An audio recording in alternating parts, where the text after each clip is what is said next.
And I believe one of the Shah's cousins lived across the street from us. Okay. And at some point, there were these Revolutionary Guards who wanted to come across our house and get to the other house.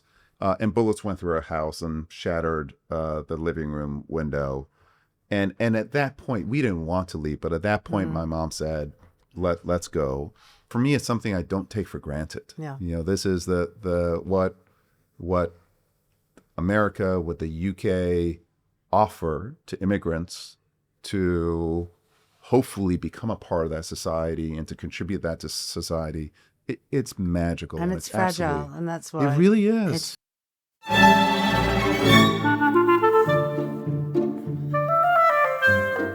Sometimes dreams come true. Over 2 years ago, I reached out to Dara Khosrowshahi. Dara is known as one of the world's most influential CEOs. Everyone wants to talk to him about rebuilding the culture of a company, and so do I. Dara and I have much in common. We share friends. We both have personal experiences of immigration, him from Iran and my grandparents from Russia. We are also both professionally involved in food. Dara through Uber Eats and me through the River Cafe. My average amount of customers is 10,000 a month, and Dara's is 95 million. But here we are today, a lot in common, in the River Cafe in early spring to talk about food and people, food and work, food and family, and food and our histories. Lucky me. Well, Ruthie, you'd be happy to know, we looked this up. I asked the team that there are 100 Uber rides a day to the River Cafe. Yes. That makes me very happy. It's a very popular destination. It's a little hard to get to, which makes it good for Uber. So it's perfect. I think we're a good match. Because you mean they could get the neighborhood can be difficult to get to. But we once had somebody somebody once came and said, in the early days, she said, could you get me a taxi back? And we said, yes, where are you going? And she said, London. So, it is sometimes quite far. Should we talk about Uber Eats? So let's talk about Uber. Why did you go to Uber? You were having a great time at Expedia. I was. You were having a life. You were living. Come on, tell me why why Uber? So Uber called me up originally, and during the apparently time, Uber is a verb, is it? Yes, very much so. Uber can make a phone call, or is that Uber? A headhunter for Uber called me, and at first. You're absolutely right. I said, no way. It was going through a real cultural crisis. It was a mess. It was in the public eye in a bad way, many, many times. And it was actually at the Sun Valley Conference where I was having a drink with a good friend of mine, Daniel Ek, who runs Spotify. I know Daniel Ek. Yeah. And I was having a drink with Daniel Ek and Sid, my wife. And he said, hey, did Uber call you? I told them to give you a call. And I said, yes, they did. But Daniel, why in the world would I give up what I've got on Expedia to go work at Uber? I'm so happy at Expedia. Everything's going great. And he said, Dara, since when is life about happiness? It's about impact. You can make a difference at Uber. Uber's an important company. It needs help. And I think you'd be the perfect person. And whether it was a combination of his charisma or the drinks, or my wife too. Sid's like, yeah, come on, you've been doing Expedia for a while. Maybe it's time for a new challenge. The next day I called back the headhunter. I said, you know what, let me listen. And after that, I had dinner with one of the Uber board members, and it appealed to me. I did. And I still remember, actually, to your point on Uber as a verb, I spoke to my dad. He's older.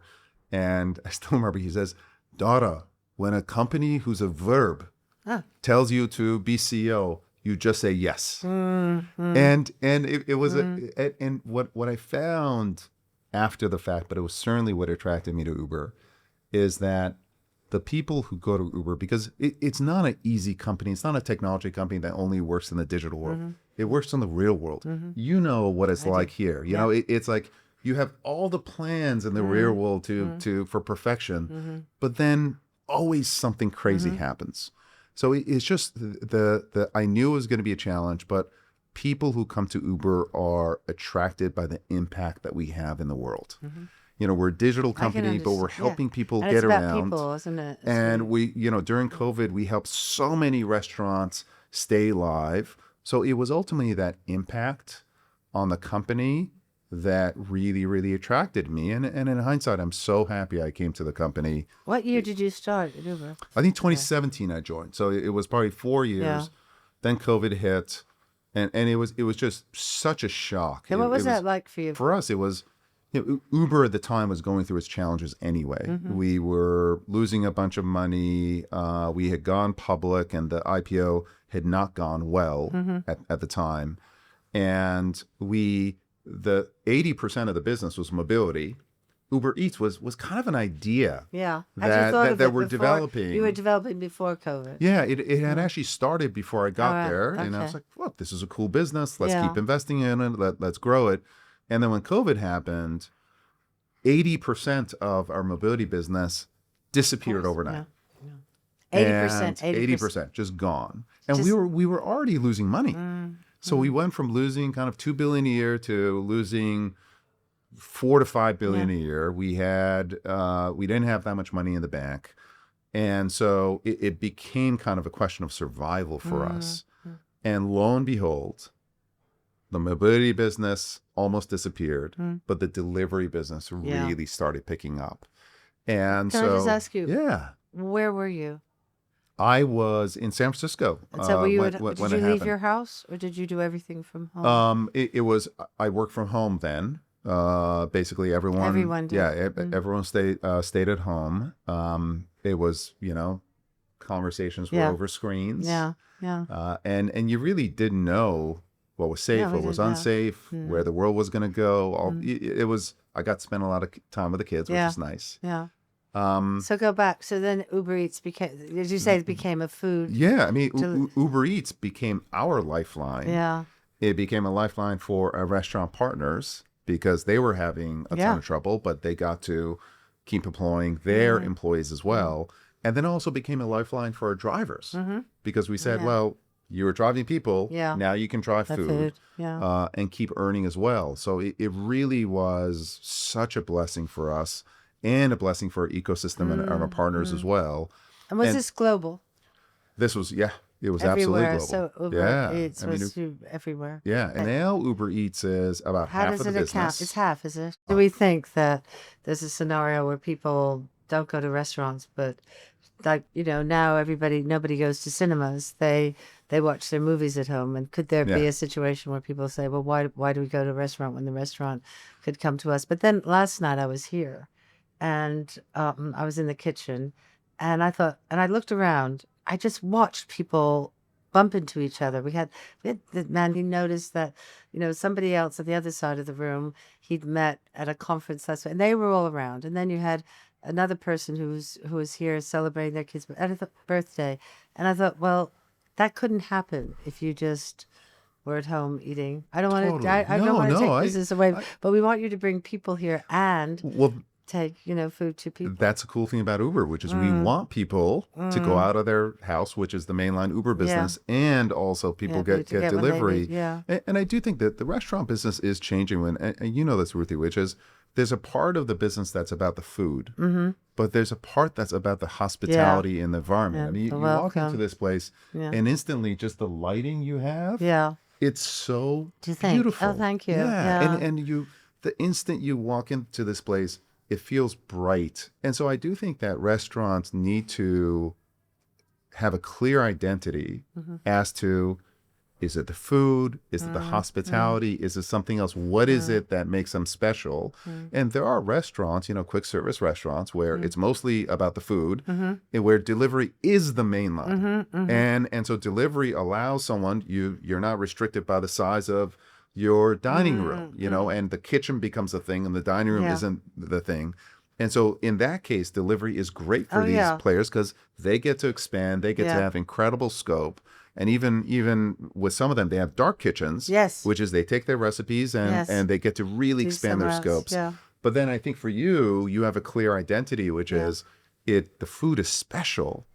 But then there's a hospitality and people getting together and the accidental kind of, interactions that people have as well, and the environment. And I do think you need to up that hospitality and really keep that in mind in order for restaurants like yours to thrive. No, we do. And I think that, why do people go to restaurants? As you say, when you get up and why do you go? You go because of the spontaneity. You go because sometimes you can have a conversation that you're describing around a table in a restaurant where you're being taken care of, so you can take care of yourselves and your family. It's a welcome. I always say that, I might go back to a restaurant if the sea bass was overcooked. But I won't go back if the wine waiter made me feel stupid.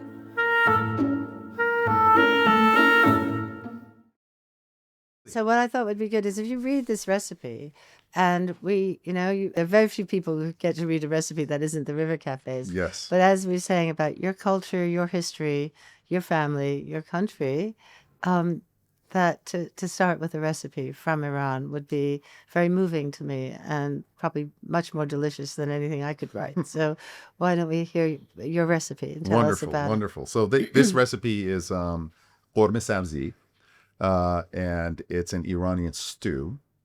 And we came to America when I was 9 years old. We had to escape Iran, and we lost everything leaving Iran. Our family was very, very well off. My father was a patriot. He wanted to leave all of his money in Iran and reinvest in Iran, which wasn't so good for us when we left. But for us then, food was always home. Family was always there, and food was always home. So whatever we were going through as a family, the family dinner was a religion. We always got together. And my mom is a spectacular cook. And korme sabzi, there's a lot that she can cook, but korme sabzi was one of her specialties as well.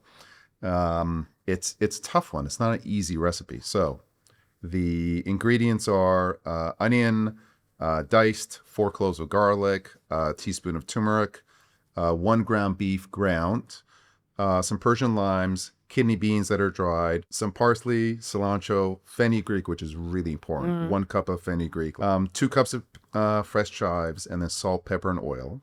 You saute the onion and garlic first, get some flavor, stir in the turmeric. You add the beef to the pan, season well with salt and pepper. The only criticism I made of my mom is my family had high blood pressure, so she would try to pull back on the salt. I worship salt. You stir it to brown, all sides. Now, here's the thing with the limes. You puncture the limes. Yeah. And then you add it to the meal with the beans. And so the lime juice gets in there. Yeah. And then the lime itself, once in a while when you eat, you can kind of squeeze the lime and get some of the juice out. Like there's this really sharp tang to it. That's awesome. I would eat the limes, the cooked limes. Yeah. I don't think that many people do that. You add 4 cups of water, cover, and you cook for an hour. You've got to be patient. This is a meal that you plan the meal. Yeah. This is not a meal that, what am I going to cook tonight? Yeah. Okay. You fry the chopped herbs, olive oil for a couple of minutes. You add to the meat and beans. Then you lower the heat.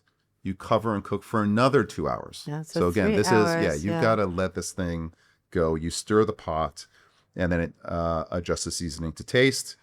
And then you serve over white rice. And it reminds me of home. And, I've got to ask my mom to make me some korme sabzi. But is it that you have generally, or is it a celebration dish? Is it something you have at New Year's? Because somebody was telling me there's a special recipe that you have at New Year's. Yeah, it's definitely for holidays, etc. As you can tell, it needs a lot of work, lots of chopping of the vegetables. So this is not a casual affair. But if I could have it every single week, I'd do it. Oh. And Iranian food takes time. It does, doesn't it? It's not a fast cooking kind of an endeavor. It takes time, and I think with that brings a lot of love. It does. Which is what makes it special. Yeah. Now, I have a present for you, a special You're presentation. the first guest that ever bought me a present. This, I like this. So this we is, have a new set. Exactly. Everyone's going to have to be a present. Yeah, okay, now, let's see. This is not in korme sabzi, but this is saffron. And as you know, saffron is really very, special. I think it's per ounce more valuable than gold. Yeah. And saffron is a very, very popular ingredient in Iranian food. And what a beautiful case. Thank you very much. Can I open this up? Yeah, absolutely. And Another meal that my mom made was tachin, Yeah. which is kind of you put the saffron in the rice together, and the flavor of the saffron and the rice come together along with chicken or something like that. So that's also a memory of mine. Thank you. You're welcome. Absolutely. I didn't see any saffron in your. Yeah, we do. We Do you do because saffron? risotto Okay. Milanese, which is the Okay. very often if you have ossobuco or Yes. slow cooked Vilschen, we do it with risotto Milanese, and it is just saffron and rice, a risotto. Well, And we you brought make it it for with your the staff chicken too, stock. so they can take We some. did? Yeah, Oh, that's absolutely. really nice of you. This is beautiful. But we will make this, and you need a very tiny, tiny bit, Tiny don't bit. you? Yes. Because if you put too much, it goes that kind of very yellow, strong It color. can dominate. And it's actually yeah. quite a subtle. Oh, this is so kind. Thank you. Well, let's do more cooking. This is beautiful box. Little memory for you. Let's go from being born to 9 years old. Yes. That history, but then we'll go on. Tell me about your family. Tell me about your house. Where did you live in the center of Tehran? We lived in a neighborhood in the north of Tehran, which is the capital. And then if you look north, there are the Elburz Mountains. So it's quite a dramatic setting, Tehran. My family and the Elburz Mountains are incredible, are incredible. And my family, it was a family that emigrated from Tabriz, which is a small town. It was a merchant family, and we built a big family business. What year would this be?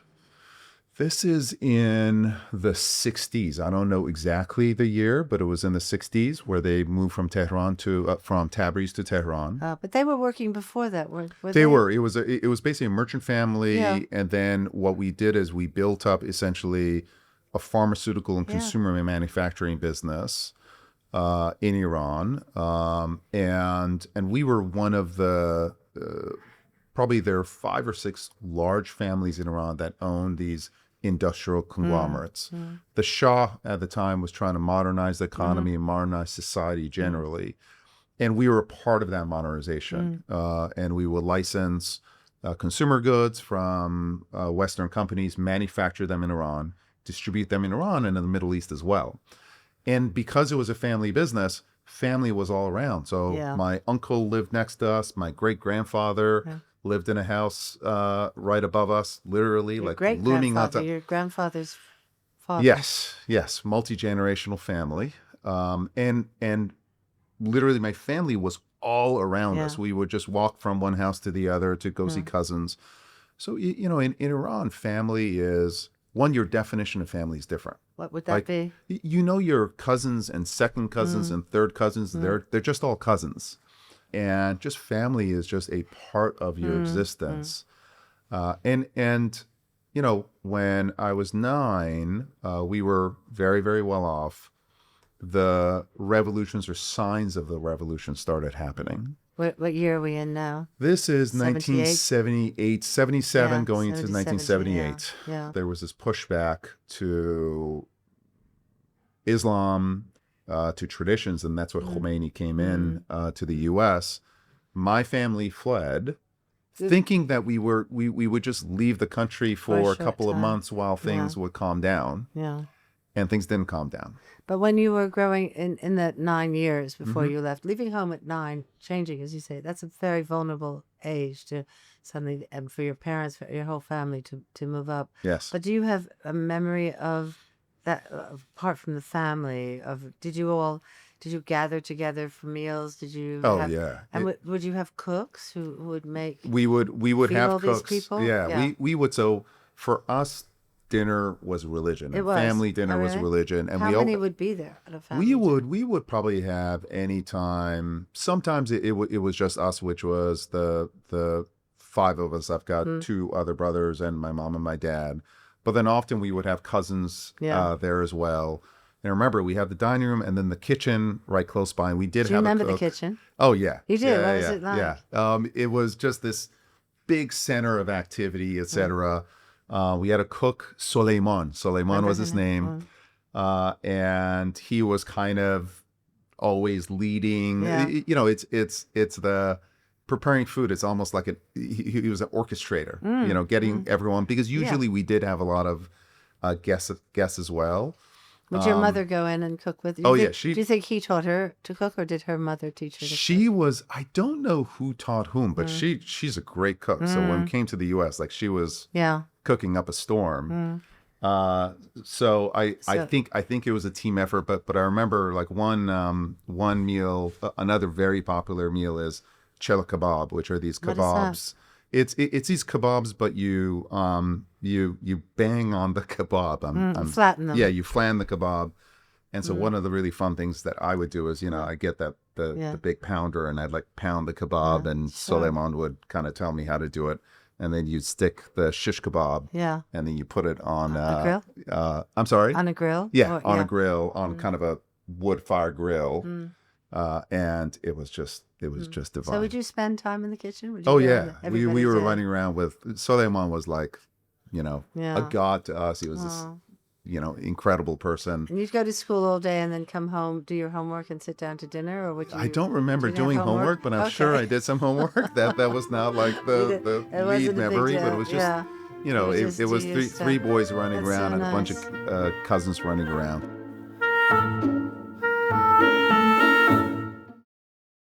And so the upheaval, I mean, as I say, my family left Russia, and that wave of immigrants that came to the United States early 20th century. But there was a kind of progression. There was my grandfather came first, then he sent for my grandmother and the family. But and we see it happening here right now, unfortunately. Tragically, we see people who have to seek asylum. It's something that we confront. But the fact that your family confronted it. Tell me about leaving. Did you come home from school one day and they said, we're going tomorrow, or was it part of a discussion? So we, the event that caused us to leave was actually, we had big house, and I believe one of the Shah's cousins lived across the street from us. Okay. And at some point, there were these Revolutionary Guards who wanted to come across our house and get to the other house. And so as they jumped over the walls and came through our house, one of their rifles went off. And the guards. Yeah, the guards who were rushing this other house. And bullets went through our house and shattered the living room window. And at that point, we didn't want to leave, but at that point, my mom said, let's go. We went to France, where we had a place, and again, we expected to go back. So we being who? Your parents, your brother? Myself, my mom, and my brothers, and a lot of my other family as well left. And you were allowed to leave? They didn't? We were allowed to leave at the time. It was before things got really bad. Yeah. Had the Shah already left? No, his cousins. I think Khomeini had come back. And I think the Shah had not yet left. It was a little bit before the Shah left. It was a long time ago, so I might be wrong. And then we went to the south of France, and then it became clear things were not going to be okay. We were lucky enough to have an uncle, Uncle Nassi, who lived until he was 103. He recently passed, who had a house in Irvington, New York. I see, yeah. And he was the one who would license U.S. Goods for us to manufacture, or U.S. brands for us to manufacture in the U.S. He said, "Come stay with us." So we went to Uncle Nessie's house. He had a huge house in Irvington, New York. And for the kids, for me, I got to hang out with my cousins. Yeah. And it was a great adventure. So I know that it sounds difficult, and it was difficult. But my parents did a great job of shielding the children. We got to live with family, and so that was consistent. We were lucky enough to speak English, although, boy, the Americans spoke way faster than I could understand. Yeah. But we went to sort of school, just local schools. We went to a school that my cousins went to in Westchester County, in Tarrytown, which is very, very close. And then my mom had to start working because we didn't have money here. So she went from, a life of plenty. My father also was working. He tried to develop real estate and tried a bunch of business ventures. Ultimately, they didn't work out, unfortunately. My mom So worked. your mother went to work. Yeah, I mean, not back to work. It was the first time. How old would she have been, do you think? God, 30s? it's got to be, yeah. It's I would young, say yeah. her 30s. She worked at a boutique, Celine, in Oh, yeah? New York City. Yeah, And then my mom and dad started a consignment shop together to sell secondhand clothes, stylish, beautiful secondhand clothes as well. Did you get American passports, right? Or had you had? We eventually, so the first goal was to get a green card. Yeah.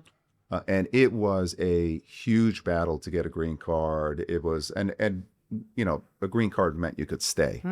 It still is supposed to mean you could Yes, say. yes. I mean, that is something that is being, demolished right now, but it is. It is, and I think a lot of Americans or people who've grown up in a particular, let's say in the West, don't really appreciate what we have here. The rule of law, the fact that you can keep what you earn, pay your taxes, etc., the stability that the West represents, the openness that the society represents. And we were so desperate to get that green card. And again, we were lucky enough. We had a lawyer who fought for it. And I do remember like the interviews for the green cards, finally getting it. And then over a period of time, we got our passports. But for me, it was all of my family and my brothers. We each got our passports over different periods of time.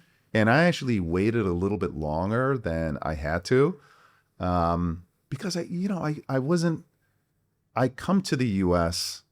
and I was very thankful for everything that the U.S. offered us, but there was a little bit of resentment of the U.S. as well. It's everything, the plenty, that everything that the U.S. had. And then I remember this distinctly. I was watching the Atlanta Olympics. And that was what, in the 80s? It was in the 80s. And for the first time, I was just absolutely like rooting for the U.S. Before the Olympics, I was kind of, well, who am I going to root for? I'm not American. I'm not Iranian. Who am I? And I was watching that Olympics. I was like, I'm American. I love this country. I'm so thankful. And that's when I got the passport.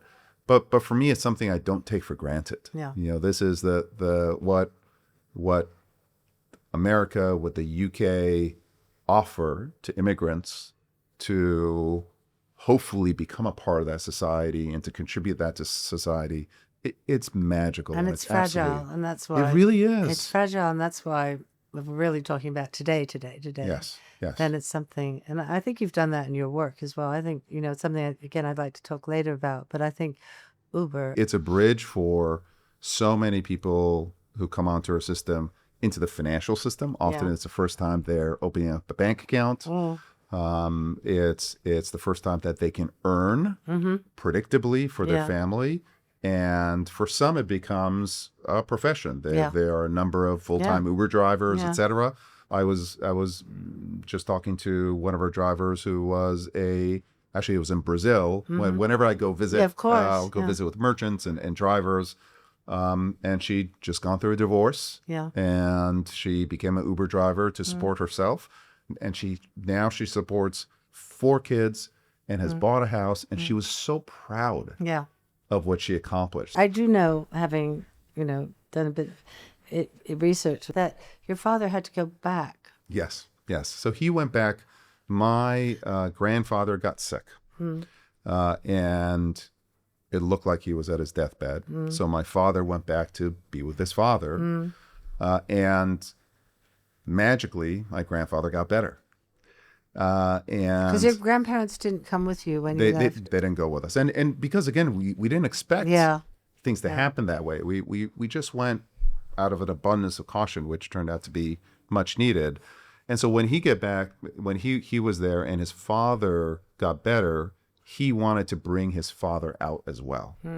And if it was just my dad leaving, he could have gone over the border or something like that. But the government wouldn't allow him to leave. So he wasn't imprisoned or anything like that, but they wouldn't allow him to leave for 6 years. 6 years. 6 years. He finally got to leave, but when he was actually on the flight, and it was a flight to Paris, and then Paris, connection from Paris to the U.S. When he was on the flight, person came in, called his name, Dara Khosrowshahi. At the Tehran airport. In the plane. Is Dara Khosrowshahi on the flight. He didn't say anything. Apparently, he had a heart attack on the flight, and he flew to Paris and then got on the flight from Paris to New York. He got into New York. My mom saw him, took him straight to the hospital. He had triple bypass surgery, survived, and lived for another 30, 40 years. So it was quite the story, his getting out. And then my grandfather got out as well, went to live in LA, where it's warm and the weather is wonderful. So it all ended well, but there were some pretty tough moments. You didn't see your father for 6 years? 6 years. What was that like? I wrote to him a lot. So we constantly wrote to each other. And it was, I think when I left, I was 13 when he left. And writing to him actually created a deeper connection. There's something in the written word that's magical. It's not necessarily casual conversation. You want to dig deeper than it was a nice day and school was good, etc. And I guess he was born in Iran. He didn't have much to do. Could so he go wrote back these... to work? Did he go back to the company? Or No, the company was taken over by a member of the IRGC. A company's still around. Is it still around? It's still around. It's profitable, but it's now the property of one of these religious leaders who just took it from us. But we wrote each other, and I still remember, when he left, my dad was up here. Yes. And then when he got back, he was shorter than I am. So it was just so weird seeing him as a child and then seeing your father, who was diminished both physically and then to some extent he lost 6 years of his life. He had been away from us. And I remember I was sophomore year in college. I went up to school. He wanted to drive me. I went to school in Providence, Rhode Island, and it's a 3.5-hour drive. And he just wanted to hang out. You went to Brown. I went to Brown, yes. And then my granddaughter just got early admission to Brown. Really? Congratulations. Zad's niece, it's a great school. I know. It's a wonderful very, very school. Excited. And so I remember going there, and then he dropped me off, and he just wanted to hang out. And I'm a dumbass sophomore, desperate to go hang out with my friends and all this, but my dad wanted to hang out. And it was a really sad and sweet kind of moment where I said, well, let's go to lunch and let's sit down. And in my, teen head, let me go hang out with my kids. But we hung out, and it was a better way to separate than the first time we separated. And your mother at the time, so was the Iranian culture still, you say it was very prevalent in your house, but was it prevalent? Very much so. And was it through the food? I always say that, when you look at immigrant families that come here, that the child, really rejects almost their culture and has fish and chips and hamburgers and, Kentucky Fried Chicken, whereas the mother tries to adapt, and so she'll probably do both. But it's a grandmother who brings the culture of the food with her, in many families that people I've spoken to. But in your case, it wasn't your grandmother; it was your mother. It was my mom. And so, would she make Western food, or was it mostly the food of her youth? It was mostly Iranian food that she would make. She really took the time, and Iranian food again. It's not simple. It takes a lot of work. If you know how to do it, you can set it up so it's a little bit easier. But our sitting down and having Iranian food, there was nothing better. And then, of course, going to McDonald's was a treat, course, right? So the American food and fast food was kind of a new thing. So that was a treat as well. But and at Brown, did you cook? Did you go out to restaurants? Brown, it was mostly cafeteria. I did a mean mac and cheese. I was very creative with the macaroni and cheese. What did you tell me about it? Tomato macaroni and cheese, tuna macaroni and cheese. So I went to the level of creativity that I had at that time. But I'll tell you, I love cooking now. Cooking is very special for me. In what way? In that, especially when I'm home on the weekends, I travel a lot, obviously now. First of all, it's a time for myself and my wife, Sid, to connect. Yeah. And so we plan the recipe, one of us goes shopping, and then when we're making food, we're standing around the kitchen. It's just a time for us to talk. And you know, and you're kind of busy, but you can also talk as well. Do you use cookbooks? Yes, we do. I'll use the New York Times cooking app a lot. That's good, isn't it? Is that terrible of me? No, it's good. I use it. I love it. It's very good. I think it's really clever the way the New York Times took that section, which nobody really knows what to do with now, and made it in a very modern way. But also very important. I like it a lot. And you know, you get the ingredients, you can upload it, go shop, really etc. good. She's more of a probably ingredient follower, recipe follower. I use the recipe as a guideline, and then I like to have a little bit more fun. Yeah. I think she's a better cook than I am. I wouldn't dare say otherwise. Well, you could tell the world. No. Yeah. Why would we just leave out the dare say otherwise? Why don't you say she is? Go on. She is. She a better absolutely cook is. than I am. Wink, wink. And then you know there's the kids set the table. Yeah. The kids clean out because adults have done the work of. Yeah. So it's just there's a rhythm to it. Yeah. When we have dinner, put down the phones, no distractions. And it's something I associate with growing up. Like that time sitting down together with no distractions, talking about your day, talking about politics, talking about whatever.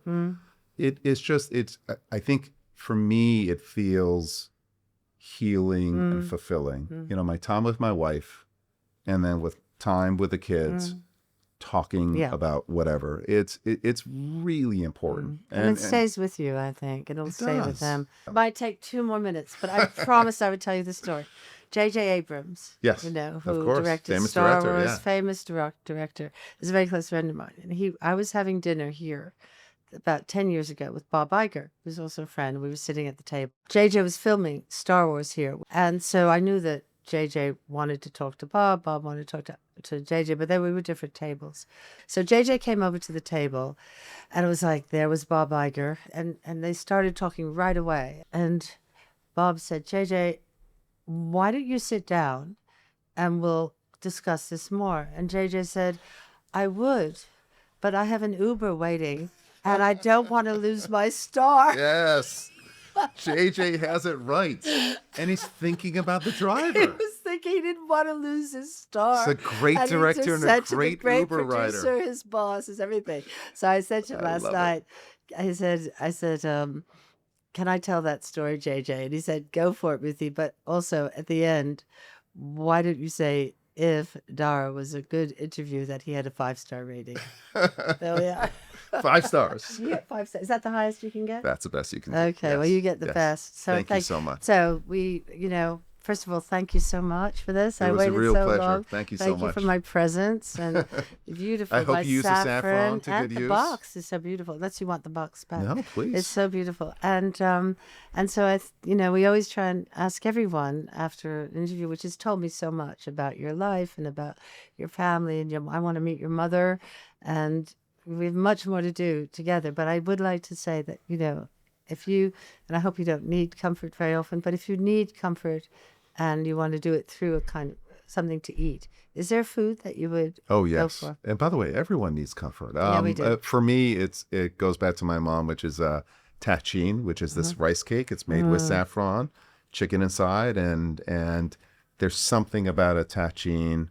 Have some yogurt with it as well that takes me back to my childhood, to my connection with my family. My family's everything in my life. So I'd say tahchin is my comfort food. And you reminded me to nag my mom to make me some tahchin. Oh, I'm going to come to New York. Will she make it for me? Absolutely. Okay, She'll be happy to. Okay, thank you. Thank you so much.